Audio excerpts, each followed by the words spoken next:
నేను ఈ రాత్రి ఏం చెప్పాలనుకుంటున్నానంటే, ఇక్కడ కూర్చొని కానీ లైవ్ ద్వారా కానీ ఎక్కడెక్కడో ఉండి కానీ భయపడుతున్నావా, దిగులు పడుతున్నావా, వేసారిపోతున్నావా?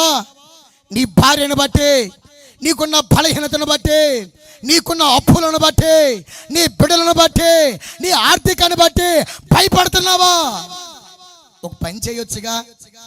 నేను ప్రకటిస్తున్న యేసయ్యని నోరారా ప్రభువా, నువ్వు భయాన్ని తొలగించేవాడంట కదయ్యా, నువ్వు నెమ్మదినివ్వగలిగిన వాడు అంట కదయ్యా, నువ్వు ధైర్యాన్ని ఇవ్వగలిగిన వాడు అంట కదయ్యా. నేను పడుకున్న భయమే, ప్రయాణం చేస్తున్న భయమే, కూర్చున్న భయమే, భయంతో చచ్చిపోతున్నానయ్యా.